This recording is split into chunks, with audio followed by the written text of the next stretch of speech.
Hello friends, welcome to Garg IAS and PSC classes.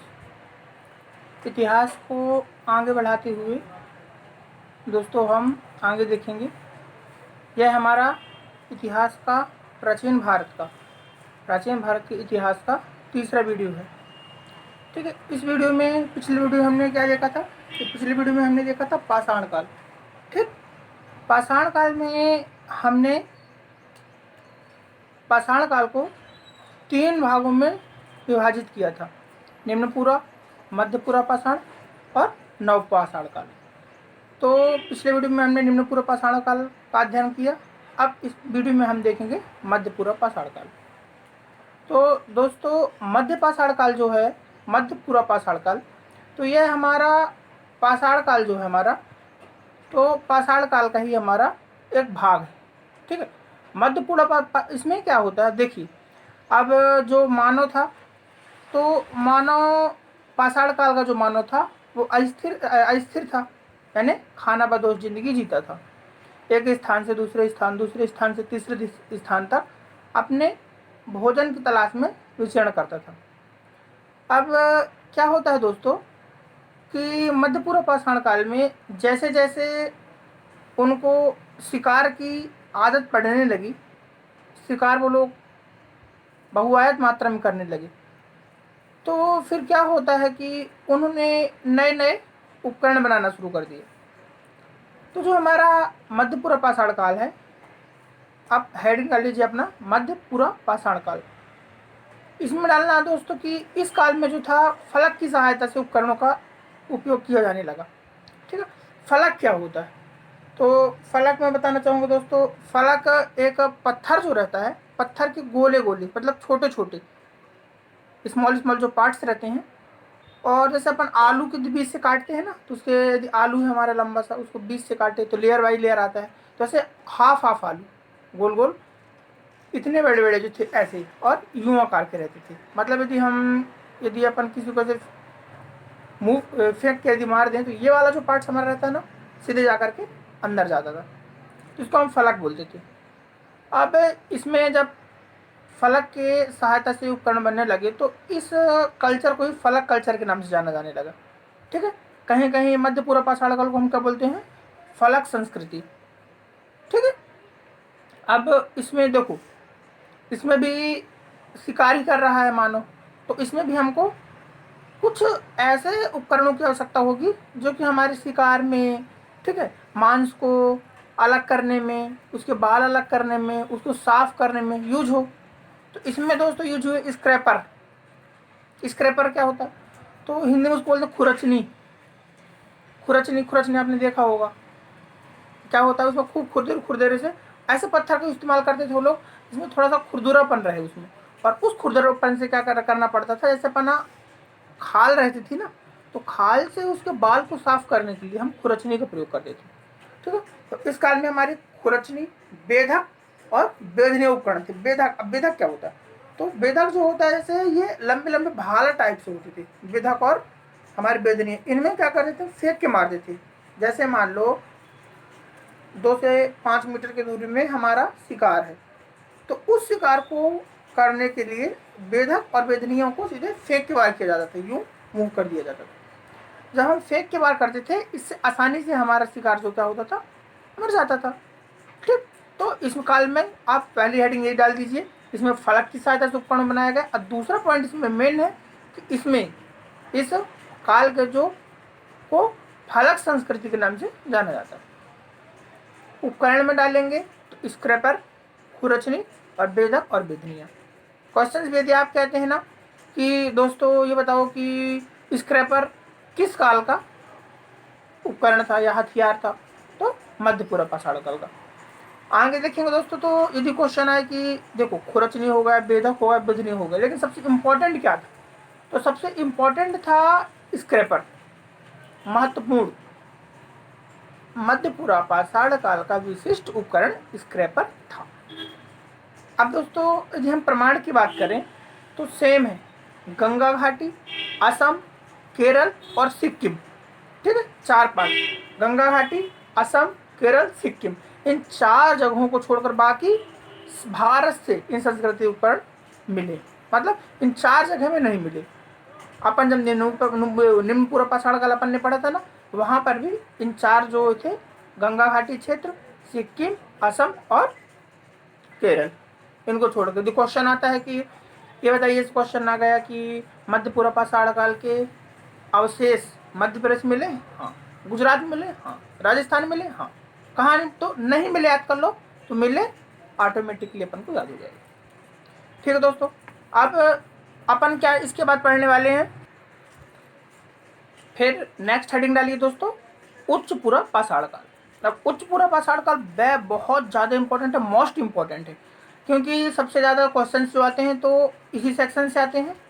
और ये इसलिए भी इम्पोर्टेंट हो जाता है क्योंकि अब मनुष्य जो था आदि मानव नहीं रहे, वो कुछ कुछ मानव बनने लगा। सबसे इसमें इम्पोर्टेंट पॉइंट था कि इम्पोर्टेंट पॉइंट इसको नोट कर लीजिएगा कि इसी काल में होमोसेपियंस नामक मानव का उद्भव हुआ। ठीक है, या फिर उदय हुआ। ये जो उच्च पूर्व पाषाण काल है, तो ये हमारा कल्चरल और ट्राइब्स दोनों दृष्टि से बहुत इम्पोर्टेंट है, यानी जनजाति एवं सांस्कृतिक काल से। इस काल में दोस्तों यदि अब देखिए, मनुष्य जो है थोड़ा सा विकसित हो चुका है, तो इसमें उसको जो उसके उपकरण हैं, तो वह अपने उपकरणों को जिनसे वो स्वीकार करता है थोड़ा और एडवांस करेगा। इसमें नोट्स में आप नोट करिएगा कि एक मोस्ट इम्पॉर्टेंट फीचर जो है कि तक्षणी जो था इस काल का मोस्ट इम्पॉर्टेंट हथियार था। अब दोस्तों इसके अलावा क्या बोलोगे, तो बेधक अपन ने पढ़ ही लिया। ठीक है, चाकू नया पॉइंट आ गया, तो लिखिए चाकू, स्क्रेपर, बेधक। तो चाकू तो आप जनरली जानते हैं, चाकू वही थे, पत्थर के बनाते थे वो लोग। ठीक है, चाकू हो गया, बेधक हो गया और बेधनिया हो गई। अब इसका एक इम्पॉर्टेंट पॉइंट ये भी लिख लीजिएगा कि अब इसमें क्या होगा, जैसे जो मनुष्य था शिकार करता था, मांस तो खा लेता था उसका, लेकिन जो उसकी हड्डी जो बचती थी उसको फेंकता था। लेकिन इसमें क्या करने लगा मनुष्य, इस काल में हड्डी से भी क्या करने लगा, उसका भी प्रयोग करने लगा। हड्डी जैसे मान लो बारहसिंहा, उसका उसने शिकार किया, तो उससे उसको सींग की प्राप्ति हुई, तो उससे भी क्या करने लगा, वो हथियार का काम करने लगा और हथियार बनाने लगा। मतलब इस काल में शिकार से उसके 2 बेनिफिट हुए, एक तो उसका पेट भरता था और दूसरा उससे हथियार बनाने लगा। दोस्तों एक बहुत इम्पोर्टेंट मैं बात इस बताना चाहूँगा कि इलाहाबाद ज़िले में एक इलाहाबाद ज़िले में बेलन घाटी में लोहदा नाम की जगह है, वहाँ पर एक हड्डी की मूर्ति मिली और हड्डी की बनी। तो अपन ये अनुमान लगा सकते हैं कि इस काल में मनुष्य थोड़ा सा उसमें स्थापत्य विकसित होने लगा था, तभी तो उसने हड्डी किनारे की मूर्ति बना ली। और सबसे मोस्ट इम्पोर्टेंट फीचर दोस्तों, एक हमारे मध्य प्रदेश, भारत में मध्य प्रदेश में भोपाल से कुछ दूर स्थित रायसेन के अब्दुल्लागंज में एक गुफाएं मिली हैं, भीमबेटका की गुफाएं। ये बहुत इम्पोर्टेंट फीचर है। अपन ये बोल सकते हैं कि जब पूरे वर्ल्ड में, पूरे विश्व में 1000 से 1500 लोग रहते थे पूरे विश्व में। दोस्तों ये हमारा पूरा जो मैप लगा है ना, ये पूरा हमारा जो पूरा वर्ल्ड का मैप लगा है, तो इस मैप में, इसमें देखिए आप, इसमें जब पूरे में यदि 1500 लोग यहाँ पे रह रहे थे, तो 200 से 400 लोग हमारे ये भोपाल में, ये भारत के भोपाल की ये रायसेन, ये वाली जगह 100 से 200 लोग रह रहे थे। यानी कि मनुष्य जो है इतना पुराना है। और दोस्तों यहाँ पर जो है बहुत सारी जगह, मतलब चित्रकारी भी मिली है, पेंटिंग्स मिली हैं। तो ये जो भीमबेटका की गुफाएं हैं, तो इनका बहुत ही ज़्यादा इतिहास की दृष्टि से बहुत ही ज़्यादा महत्वपूर्ण योगदान है। ठीक है, तो एक मोस्ट इम्पोर्टेंट क्वेश्चन लिख दीजिए, क्वेश्चन आता है एमपीपीएससी के लिए तो बहुत ज़्यादा इम्पोर्टेंट है, और आईएएस के लिए भी इम्पोर्टेंट है कि भीमबेटका की गुफाएं कहाँ स्थित है। तो भोपाल नहीं लगाना, बहुत बार आता है अपन भोपाल से दूर रायसेन जिले में, कहाँ पर, अब्दुल्लागंज में। ठीक, एक क्वेश्चन होगा। अब एक क्वेश्चन आता है दोस्तों कि भीमबेटका की खोज किसने करी थी। तो क्या था, एक पर्सन थे विष्णु वाकड़कर, वो क्या वहाँ से जा रहे थे, वहाँ से रेत छोटी लाइन भी निकलती है, तो वहाँ से जा रहे थे, अचानक उनकी जो नज़र पड़ती है ये बहुत बड़ी सी रॉक्स थी। तो उन्होंने सोचा कि रॉक्स है कैसे, मतलब इसमें है क्या। तो वहीं पर उतर गए, फिर जाकर के उनने अंदर देखा तो वहाँ पर बहुत बड़ी बड़ी चट्टानें थी, बहुत बड़ी बड़ी गुफाएं बनी हुई थी। आप वहाँ पर, मैं गया हूँ वहाँ पर, तो वहाँ पर जो दोस्तों उनने मतलब मेन तो फीचर जो है एक इम्पॉर्टेंट है कि जो वहाँ पर एक उनने गुफाएं बनाई थी, एक बड़ी सी चट्टान है और नीचे से उनने काट दिए चारों तरफ से, और चारों तरफ जो है स्पेस बनाया हुआ जाने के लिए। मतलब यदि आप वहाँ रहोगे तो ठंडी, सर्दी, बरसात तीनों सपन की सुरक्षा हो सकती है।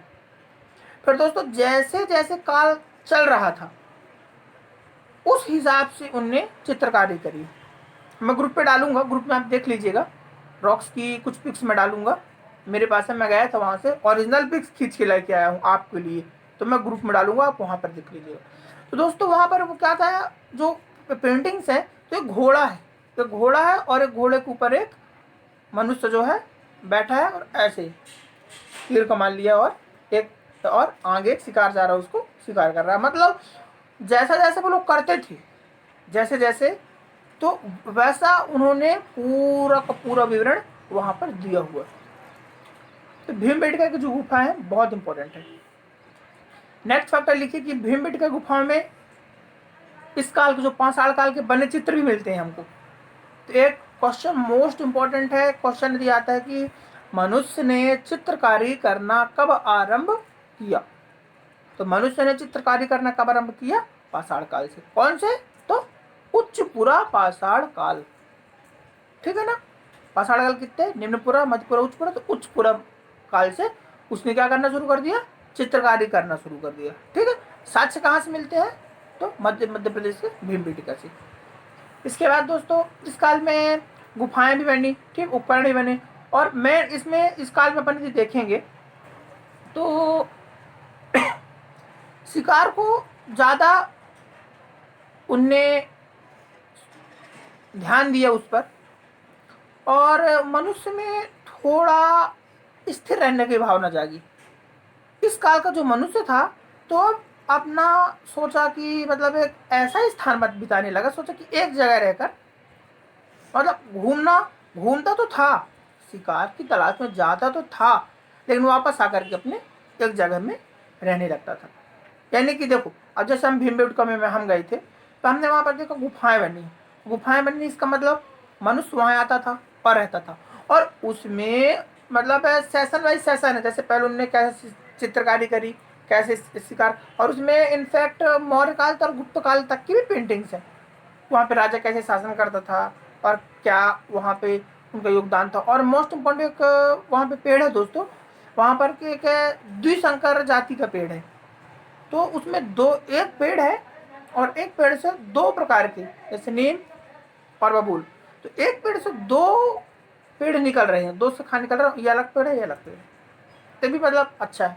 यदि आपका कभी भोपाल आना हुआ, रायसेन आना हुआ, तो आकर जरूर देखिएगा, बेस्ट, बहुत अच्छी साइट है भोपाल की, बेस्ट, भोपाल क्या पूरी इंडिया की वर्ल्ड हेरिटेज साइट। और फिर रायसेन के वहीं भी बाजू में रातपानी अभ्यारण्य भी है, बढ़िया, आप गुफा घूमिए फिर वहाँ पे, क्योंकि आपकी स्टडी के लिए बेस्ट है। तो दोस्तों मध्यपुरा पाषाण काल ये, और हमने पढ़ा, निम्नपुरा पढ़ा है, मध्यपुरा पढ़ा है और उच्चपुरा पाषाण काल, ये हमारे यहाँ पर उच्चपुरा पाषाण काल खत्म होता है। अब नेक्स्ट वीडियो जो दोस्तों हमारी आएगी वो आएगी मध्य पाषाण काल से। हमारा पाषाण काल कंप्लीट होगा, अब मध्य पाषाण काल आएगा, फिर उसके बाद हमारा नव पाषाण आएगा। ठीक है दोस्तों, तो इस पाषाण पढ़ लिए, अब मध्य पाषाण, अब नव पाषाण भी पढ़ेंगे। तो दोस्तों वीडियो कैसी लगी आपको, ये वीडियो आपको अच्छी लगी हो तो प्लीज़ लाइक करें और हमारे चैनल को सब्सक्राइब ज़रूर कर लें। जैसे आप वीडियो को देखते हैं ना, तो आप वीडियो को नीचे सब्सक्राइब का ऑप्शन रहता है और बाजू में बेल आइकन रहता है, तो आप सब्सक्राइब में एक बार क्लिक करें, फिर बेल आइकन, जैसे बेल आइकन आप क्लिक कर दोगे बस आप यूट्यूब खोलते हैं ना तो डायरेक्ट हमारी वीडियो आ जाएगी, ना आपको सर्च करना ना कुछ। और बेस्ट ये है कि आपको नोटिफिकेशन जाएगा, जैसे हम यहाँ से वीडियो अपलोड करते हैं तो आपको में नोटिफिकेशन ज़रूर जाएगा। और दोस्तों इस वीडियो को शेयर आपको ज़्यादा से ज़्यादा लोगों तक करना है। यहाँ पर मैं कोई चार्ज नहीं ले रहा, कोई शुल्क नहीं ले रहा। बढ़िया जियो का फ़ायदा उठाओ और अपनी तैयारी करो। और मैं आईएएस लेवल की तैयारी करा रहा हूँ यहाँ पे। IAS PCS, all state PCS, आप कहीं का भी पीसीएस दो, Jharkhand PCS, UP PCS, Bihar PCS, MP PCS, Rajasthan PCS, सभी के लिए वीडियो इम्पोर्टेंट है।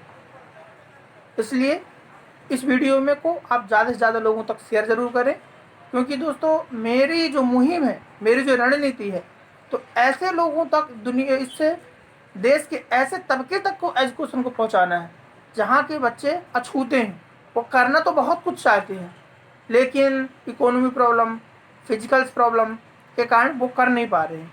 इसलिए दोस्तों मेरा आपसे विनम्र आग्रह है कि ज़्यादा से ज़्यादा लोगों तक शेयर करें और आपको पसंद आए तो लाइक और सब्सक्राइब जरूर करें। ठीक है दोस्तों, अब यहीं पर मैं अपनी वाणी को विराम दूंगा और मिलते हैं नेक्स्ट वीडियो में। Thank you.